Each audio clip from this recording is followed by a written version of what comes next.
Hello students, welcome back to our YouTube channel Lal Bahadur Shastri college Ganoda. Last class में हमने BSc third year inorganic chemistry में आपका coordination compound जो कि आपका उपसहसंयोजक यौगिक होता है उसके बारे में पढ़ा था, उसके जनरल इंट्रोडक्शन के बारे में पढ़ा था, जो कि मैंने आपको बताया था कि ये पूरा टॉपिक आपका सेकेंड ईयर से रिलेटेड है। सेकेंड ईयर में जो आपने कोऑर्डिनेशन कंपाउंड पढ़ा है उसी को थोड़ा एडवांस हम यहाँ पे पढ़ेंगे, जिसमें आपकी क्रिस्टल फील्ड थ्योरी और वीबीटी की लिमिटेशंस के बारे में पढ़ेंगे और साथ ही इसके कुछ और भी नए मतलब टॉपिक्स हैं उसके बारे में पढ़ेंगे। तो हमने लास्ट क्लास में इसके जो डेफिनेशंस देखी थी उसमें हमने कॉम्प्लेक्स की डेफिनेशन देखी थी, लिगेंड की डेफिनेशन देखी थी, प्राइमरी वैलेंसी और सेकेंडरी वैलेंसी के बारे में पढ़ा था। आई होप बच्चों आपको सबको समझ में आ गया होगा कि ये प्राइमरी वैलेंसी, सेकेंडरी वैलेंसी या फिर लिगेंड क्या होता है, मेटल मेटल सेंट्रल एटम कौन सा होता है और फिर आपका कॉम्प्लेक्स क्या होता है, इसके बारे में मैंने आपको एक्सप्लेन कर दिया था। नेक्स्ट हमारे पास एक और डेफिनेशन बचती है और मोस्ट इंपॉर्टेंट है, और ये आपको सबको समझ में आना चाहिए। ऐसा टॉपिक है जिसे अपन कहते हैं प्रभावी परमाणु संख्या, EAN नंबर, जिसके बारे में आपने सेकेंड ईयर में पढ़ा होगा। Effective atomic number, effective atomic number क्या होता है बच्चों, आपको सबको पता है। अगर कोई कॉम्प्लेक्स है उसमें जो सेंट्रल एटम होता है बच्चों, सेंट्रल एटम जो होता है वो मैक्सिमम कितने लिगेंड को अपने पास रख सकता है, वो क्या होगा उसका EAN नंबर। मीन्स कि जो आपका सेंट्रल एटम या सेंट्रल मेटल आयन होता है उसके चारों ओर मैक्सिमम कितने इलेक्ट्रॉन रह सकते हैं उसके बारे में कौन बताता है, आपका EAN नंबर। तो EAN नंबर क्या होता है बच्चों, किसी भी सेंट्रल एटम, जो भी आपका सेंट्रल एटम होगा उसके लास्ट में उस पीरियड के जो उस पीरियड में जो आपका इनर गैस का जो एलिमेंट होगा उसके आउटरमोस्ट शेल में कितने इलेक्ट्रॉन हैं, उतने ही इलेक्ट्रॉन आपका सेंट्रल एटम रख सकता है अपने चारों ओर। समझिएगा इसको ध्यान से। जैसे आपके पास कोबाल्ट है, कोबाल्ट क्या कर रहा है, आपका कोई क्या बना रहा है, कॉम्प्लेक्स बना रहा है। तो कोबाल्ट वाले पीरियड में लास्ट में आपकी कौन सी गैस आती है, क्रिप्टॉन आती है। तो क्रिप्टॉन के आउटर मोस्ट शेल में कितने इलेक्ट्रॉन बच्चों, तो 36। इसका जो एटॉमिक नंबर होता है वो मतलब इसके पास टोटल जितने इलेक्ट्रॉन हैं वो कितने होंगे, 36। इसका जो एटॉमिक नंबर है वो इस तरह से। तो बच्चों यहाँ पे देखिए कि ये जो कोबाल्ट है, कोबाल्ट का क्या होता है बच्चों, तो आप गिन लीजिए, scandium, titanium, vanadium, chromium, manganese, iron, निकल, और आयरन, निकल, कोबाल्ट। कोबाल्ट का क्या हो जाएगा आपका 28। 28 तो मतलब इसके पास 28 इलेक्ट्रॉन है। और कितने इलेक्ट्रॉन ये अपने पास रख सकता है, तो प्लस इसमें से आप देख लीजिए तो 8 इलेक्ट्रॉन और रख सकता है अपने पास, मतलब इसके आउटर मोस्ट शेल में इतनी रखने की इसके पास कैपेसिटी है बच्चों। तो ये क्या होता है बच्चों, आपका EAN नंबर। तो EAN नंबर आप सबको समझ में आ गया हो बच्चों, सबने आपने पहले पढ़ रखा है। इसके एग्जाम्पल भी आपने सेकेंड ईयर में बहुत सोल्व किए होंगे और ये बहुत ही इंपॉर्टेंट कॉन्सेप्ट है। इसके बारे में अपन कुछ डेफिनेशन लिखते हैं, फिर इसके एग्जाम्पल से मैं आपको समझाता हूँ। तो शुरू करते हैं आज की क्लास, और जिसमें हमारा सबसे पहला टॉपिक है प्रभावी परमाणु संख्या, effective atomic number. Most important है आगे के कॉन्सेप्ट को भी समझने के लिए। तो बच्चों समझिएगा, टॉपिक डालिए आप, प्रभावी परमाणु संख्या। प्रभावी परमाणु संख्या क्या है बच्चों, लिखिएगा, जिसे हम शॉर्ट फॉर्म में क्या कहते हैं, EAN। EAN effective atomic number. इसके बारे में लिखिएगा, धातु आयन से, हर एक वर्ड को बच्चों ध्यान से समझते हुए लिखिएगा। धातु आयन, धातु आयन से जुड़ने वाले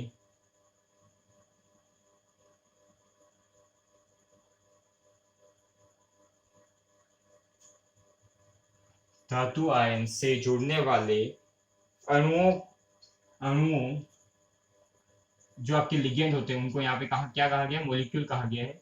लिगेंड यहाँ पे मैं ब्रैकेट में लिख देता हूँ, लिगेंड जो आपके सेंट्रल मेटल एटम से जुड़ेंगे वो लिगेंड। जो धातु आयन जो सेंट्रल एटम मेटल होगा आपका उससे जुड़ने वाले लिगेंड कितने होंगे, उनकी संख्या कितनी होगी, की संख्या की संख्या की संख्या उतनी ही संख्या उतनी ही होती है, उतनी ही होती उतनी ही होगी, उतनी ही होगी जितनी से जिससे धातु आयन की, जिससे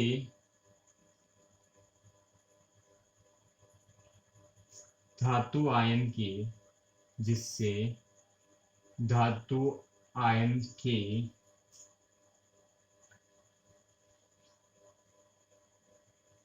धातु आयन के चारों तरफ,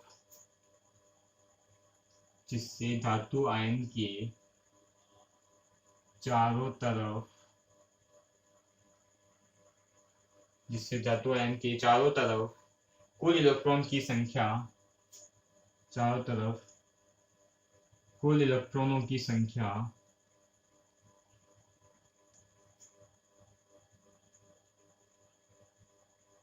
कुल इलेक्ट्रॉनों की संख्या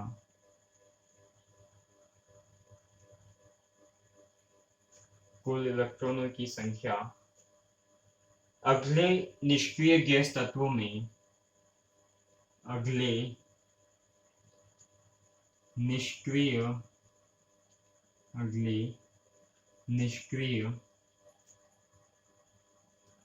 गैस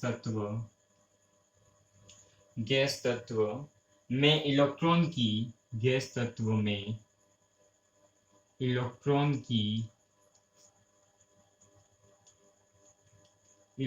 की संख्या के बराबर हो जाए, इलेक्ट्रॉन की संख्या के बराबर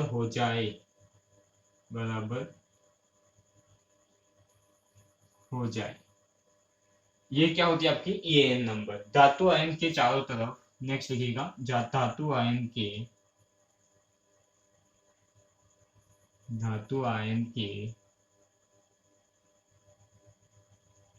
चारों तरफ, धातु आयन के चारों तरफ कुल इलेक्ट्रॉन की संख्या, चारों तरफ कुल इलेक्ट्रॉन की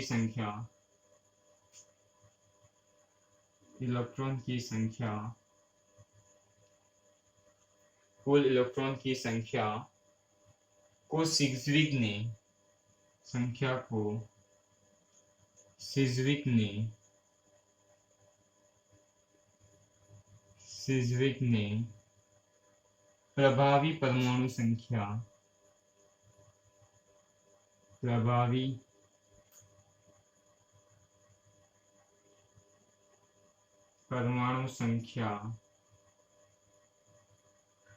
परमाणु संख्या का नाम दिया।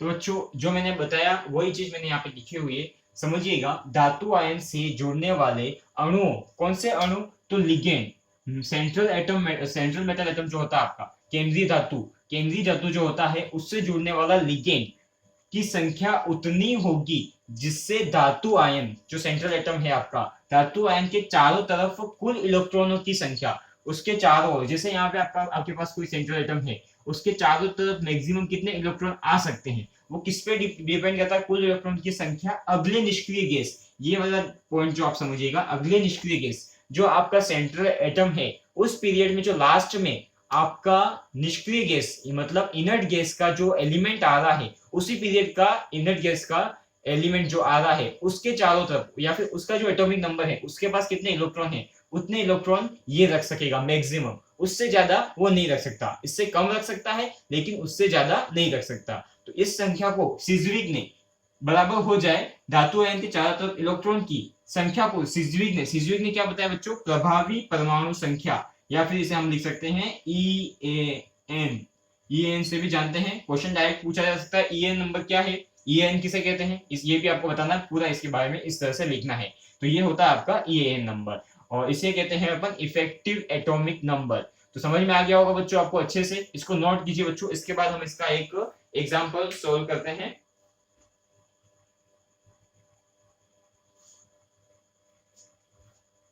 आई होप बच्चों आपने नोट कर लिया होगा। एक एग्जांपल अपन इसका देखेंगे।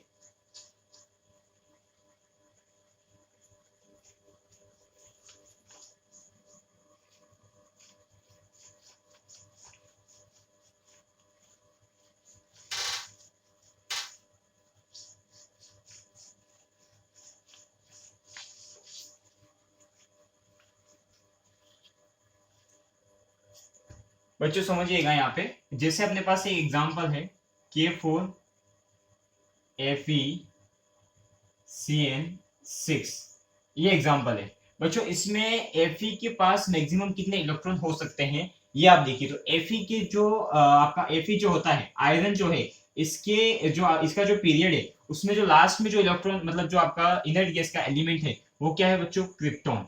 क्रिप्टॉन का एटॉमिक नंबर क्या है 36। मतलब इसके पास ये क्या मतलब न्यूट्रल फॉर्म में उदासीन अवस्था में इसके पास कितने इलेक्ट्रॉन रहेंगे बच्चों, तो न्यूट्रल फॉर्म लिख सकते हैं या फिर उदासीन अवस्था में इलेक्ट्रॉन कितने होंगे 36 होंगे। 36 होते हैं तो इसके पास भी इसके चारों ओर मतलब मैक्सिमम कितने इलेक्ट्रॉन रह सकते हैं बच्चों, तो 36 रह सकते हैं। ये कैसे, तो निकाल के देखते हैं बच्चों। यहाँ पे जो इसने लिगेंड अपने पास रखे हैं उससे इसके पास कितने इलेक्ट्रॉन है, 36 भी रह सकते हैं और 36 से कम भी रह सकते हैं, बट 36 से ज्यादा नहीं रह सकते। ये कौन कहता है, आपका EAN नंबर कहता है। तो बच्चों समझिएगा, सबसे पहले इसकी ऑक्सीडेशन स्टेट अगर फाइंड करें तो इसकी जो ऑक्सीडेशन स्टेट आती है बच्चों +2 आती है। +2 जब आती है तो अपन देखते हैं बच्चों कि किस तरह से ये शो करेगा। तो बच्चों सबसे पहले समझिए Fe में +2 मतलब इसका जो इलेक्ट्रॉनिक कॉन्फ़िगरेशन होता है वो क्या होता है बच्चों 3d6 4s2। 3d6 4s2 होता है।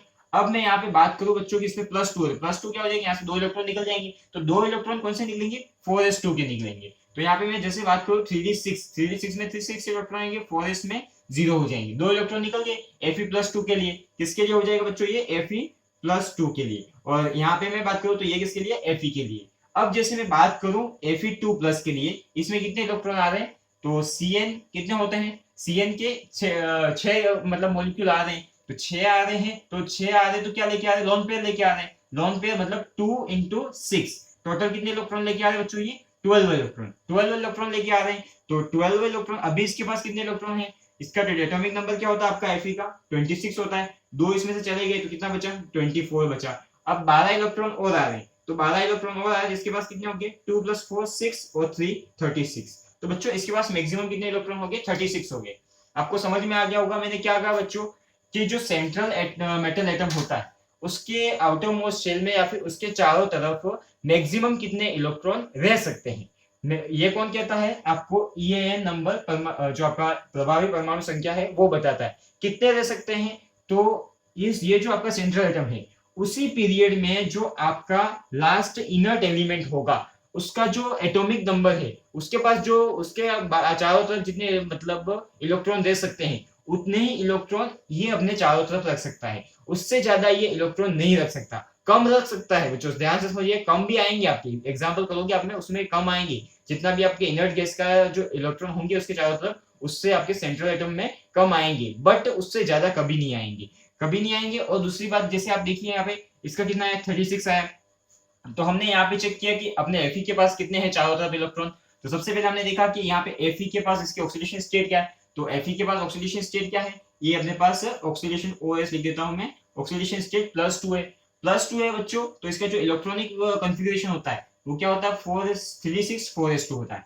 3d6 4s2 होता है। तो यहाँ बात करें बच्चों Fe2+ के लिए बात करूं मैं, तो Fe2+ में 2 इलेक्ट्रॉन निकल जाएंगे। तो 2 इलेक्ट्रॉन कहां से निकलेंगे, आउटर मोस्ट शेल से निकलेंगे। तो अपने पास नया इलेक्ट्रॉनिक कॉन्फ़िगरेशन क्या आ जाएगा बच्चों 3d6 4s0 आ जाएगा। 3d6 4s0 आ जाएगा बच्चों। तो इसके पास इलेक्ट्रॉन कितने बच जाएंगे अब 24, पहले कितने थे 26 थे 24। लिगेंड कितने इलेक्ट्रॉन लेके आ रहा है, तो लिगेंड 6 आ रहे हैं, तो 6 के डबल लाएंगे, लोन पेयर देंगे तो डबल इलेक्ट्रॉन हुए कितने 12 हो जाएंगे, 6 × 2 12 हो जाएंगे। 12 इलेक्ट्रॉन का मतलब 24 + 12 कितने हो जाएंगे 36। और आपके क्रिप्टॉन में कितने इलेक्ट्रॉन है 36। तो इसके बराबर हो सकते हैं, इसके कम भी हो सकते हैं, लेकिन इससे ज्यादा नहीं हो सकते बच्चों। और ये होता है आपका प्रभावी परमाणु संख्या या फिर EAN number, effective atomic number. Note कर लीजिए बच्चों इस एग्जांपल को, मैं इसको एक बार अच्छे से लिख लेता हूं तो आपको थोड़ा समझ में आ जाएगा।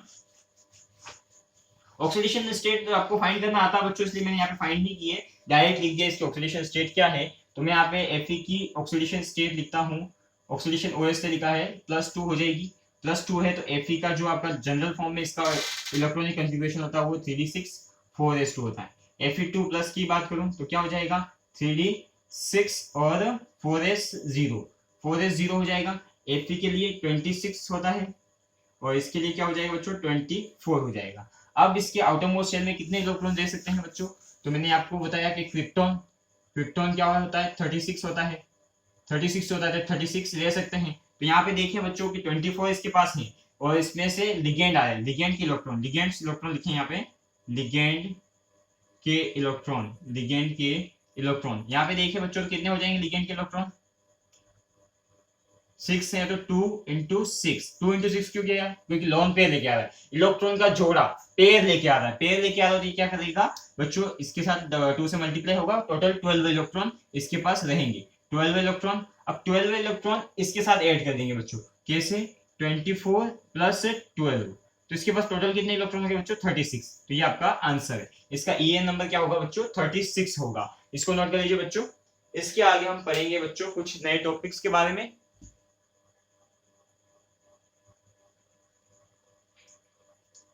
आई होप बच्चों आपको प्रभावी परमाणु संख्या समझ में आ गया होगा, बहुत ही इंपॉर्टेंट कॉन्सेप्ट है, आपको समझ में आना जरूरी है। नेक्स्ट अपन इसमें पढ़ते हैं बच्चों आपका डी ऑर्बिट के बारे में। उससे पहले मैं आपको बता दूं इस चैप्टर में हम क्या क्या डिस्कस करने वाले हैं। तो सबसे पहले हम इसमें पढ़ेंगे बच्चों वीबीटी और आपका वीबीटी की लिमिटेशंस और क्रिस्टल फील्ड थ्योरी के बारे में पढ़ेंगे। क्या क्या पढ़ेंगे बच्चों, वीबीटी और क्रिस्टल फील्ड थ्योरी।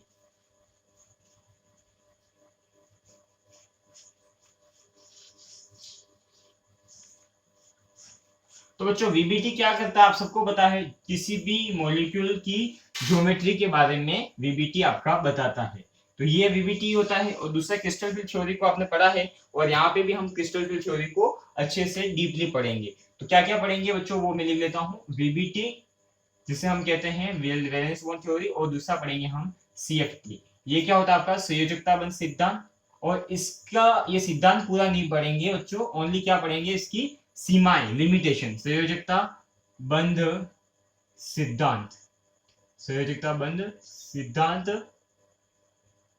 लिमिटेशंस क्या पढ़ेंगे बच्चों, लिमिटेशंस। और इसके आगे अपने पास दूसरा रहेगा क्रिस्टल फील्ड थ्योरी। क्या रहेगा बच्चों, crystal field theory, crystal field theory के बारे में पढ़ेंगे।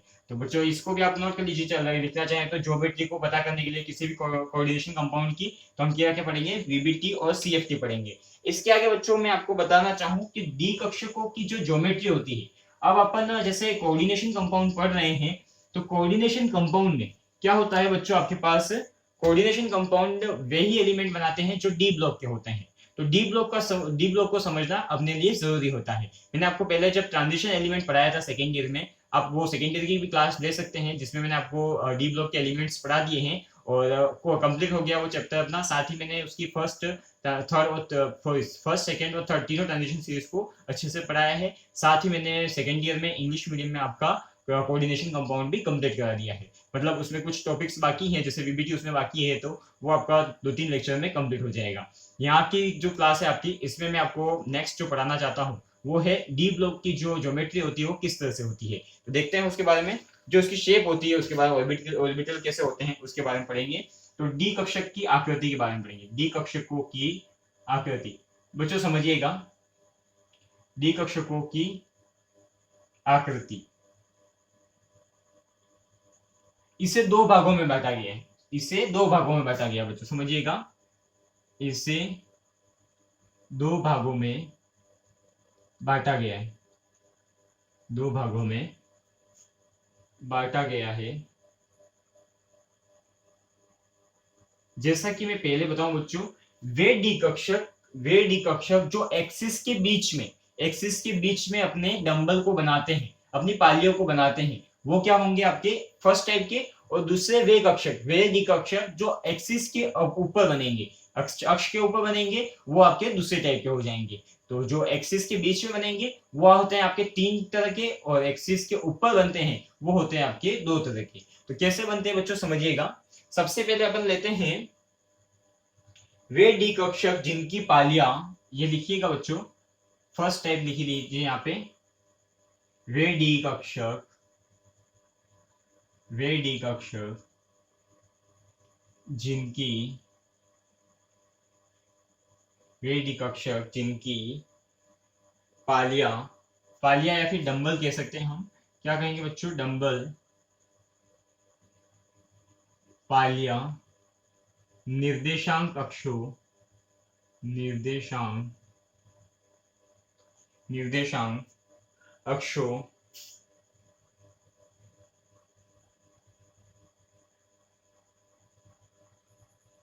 एक्स वाई जेड के बीच रहती हैं, एक्स वाई जेड के बीच रहती हैं, मतलब कि जो एक्सिस होती हैं उनके बीच में जो अगर आपके डंबल बनते हैं तो वो फर्स्ट टाइप के डी ऑर्बिट होंगे, के बीच रहती हैं।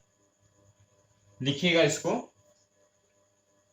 कौन कौन से एक्सिस के बीच में रहेंगे बच्चों, तो समझिएगा एक्स वाई, वाई जेड और जेड एक्स, क्या हो जाएगी आपकी जेड एक्स। तो ये किस तरह से बनाएंगे बच्चों, समझिएगा, यहाँ पे मैं कक्षक बना रहा हूं, ये आपका हो जाएगा y और ये x, और इसके बीच में कुछ इस तरह से आपका डंबल बनेगा।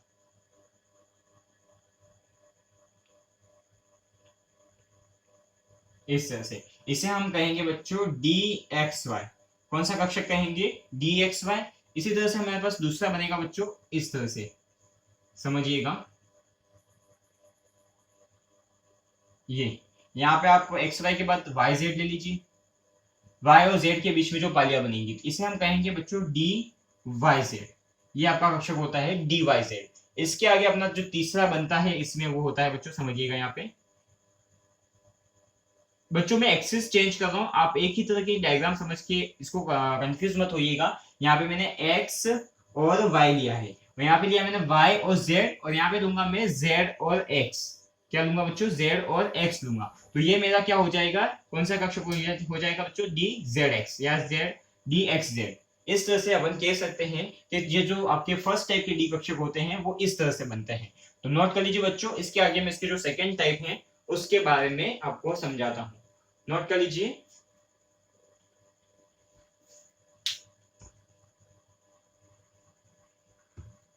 आई होप बच्चों आपने नोट कर लिया होगा। नेक्स्ट बढ़ते हैं आगे, और इसके जो दूसरे टाइप हैं उसके बारे में डिस्कस करते हैं।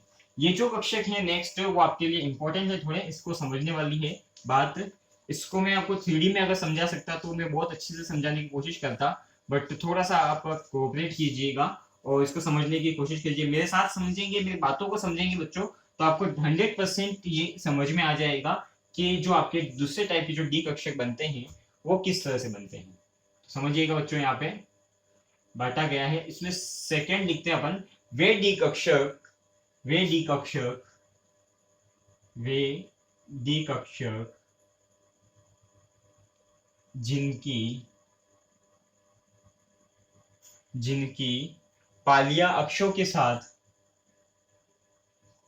जिनकी पालियां अक्षों के साथ, जिनकी पालियां अक्षों के साथ उसी दिशा में रहती हैं,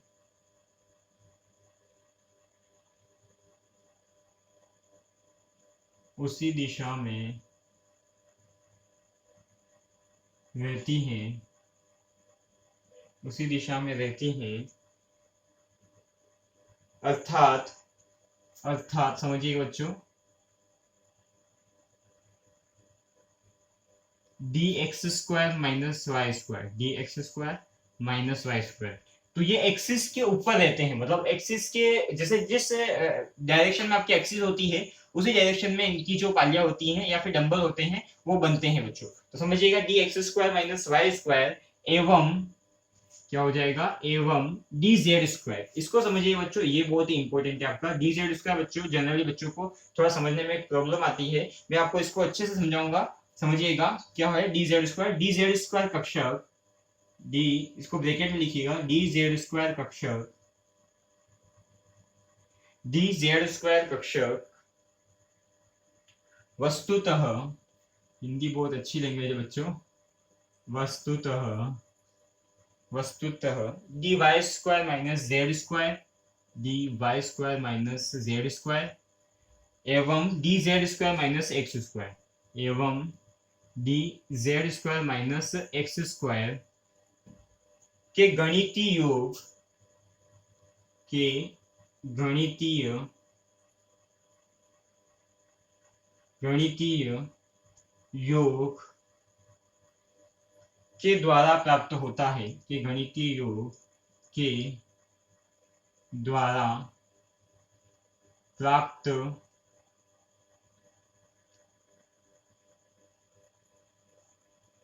प्राप्त होता है।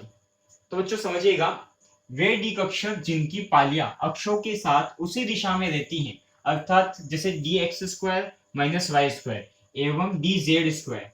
डी जेड स्क्वायर कक्षक वस्तुतः D Y square minus Z square एवं D Z square minus X square के गणितीय योग के द्वारा प्राप्त होती हैं। तो मतलब ये बच्चों समझिएगा कि जैसे एक तो आपके पास कक्षक है, मैं यहाँ पे ही बना देता हूं इस तरह से, ये इस तरह से और इस तरह से, ये आपका x और ये y हो गया। तो बच्चों इसको हम कहेंगे D X square minus Y square. ये होती हैं पालियों के, मतलब एक्सिस के ऊपर ही इनके डंबल बन रहे हैं, इनके पालियां बन रही है। तो ये होता है आपका D X square minus D X square minus Y square.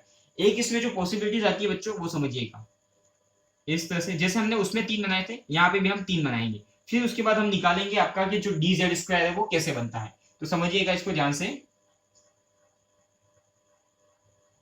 ये हो गया आपके पास डी, यहाँ पे लिख लीजिए एक्स वाई के बाद यहाँ पे जेड आ जाएगा। तो ये हो जाएगा बच्चों आपका D Y square minus Z square.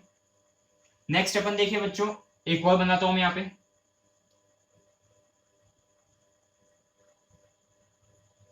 तो ये 3 तरह की तो पॉसिबिलिटीज आपको पता है बनेगी, ये 3 बनेगी। उसके बाद अपन देखते हैं बच्चों कि किस तरह से आपका डी जेड स्क्वायर बनेगा। तो यहाँ पे जेड लिख लीजिए और यहाँ पे लिख लीजिए आप एक्स लिख लीजिए। तो ये हो जाएगा बच्चों आपका D Z square minus X square. तो ये 3 पॉसिबिलिटीज होती हैं बच्चों। अब देखिए बच्चों, ये मैं आपको जो ये थ्योरी आपने नहीं लिखी हो तो बच्चों नोट कर लीजिए, मैं इसके आगे की थ्योरी आपको समझाऊंगा। आई होप आपने नोट कर ली होगी थ्योरी।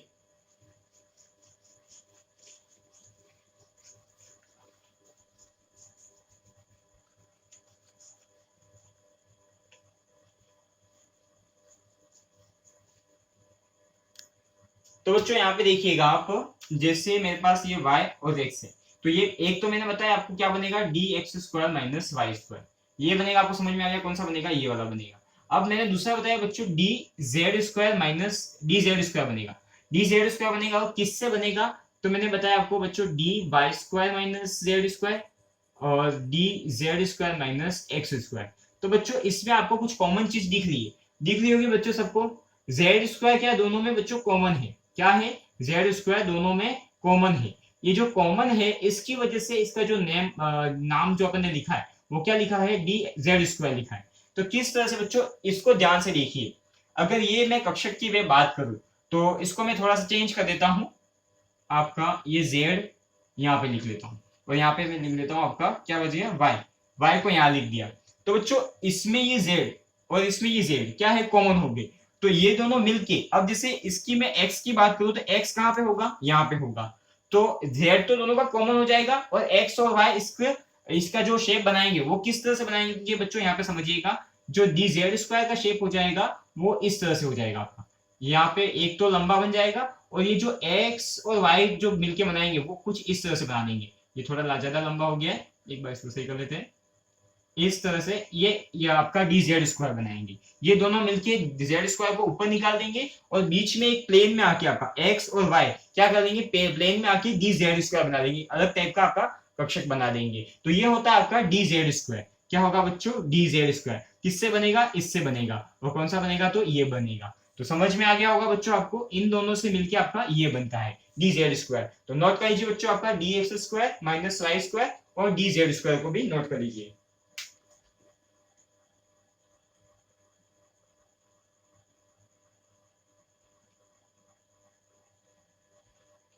तो बच्चों आपको समझ में आ गया होगा डी कक्षक की आकृति कैसी होती है। मैंने 2 तरह के डी कक्षकों को 2 भागों में बांटा। फर्स्ट वे कक्षक जिनकी पालियां डी एक्सिस के बीच में बनती हैं और दूसरे वे जिनकी पालियां एक्सिस के ऊपर बनती हैं। तो एक्सिस के बीच में बनती है वो तो तीनों अलग अलग टाइप के होंगे, तो तीनों को अलग अलग लिख दिया। जब हम डी कक्षक, वो वे डी कक्षक जिनकी पालियां एक्सिस के ऊपर बनती हैं उनको हमने देखा, तो वो क्या होंगे बच्चों कि एक्सिस के ऊपर बनेंगे। तो उसमें जो आपका जेड स्क्वायर है एक दोनों में क्या होगा, इन दोनों में आपका कॉमन आएगा, जिसकी वजह से ये जो कक्षक बनेगा वो इस तरह की आकृतियां ले लेगा, इस दोनों से मिलके इस तरह का कक्षक बन जाएगा। तो ये जो होगा वो आपका डी जेड स्क्वायर होगा, कॉमन आ रहा है इसलिए इसको क्या लिख रहे हैं, डी जेड स्क्वायर लिख रहे हैं। और आपका एक बनेगा वो होगा D X square minus Y square होगा। तो इसको भी आप नोट कर लीजिए। नेक्स्ट अपन इसमें इसका जो भी टॉपिक है वो देखेंगे।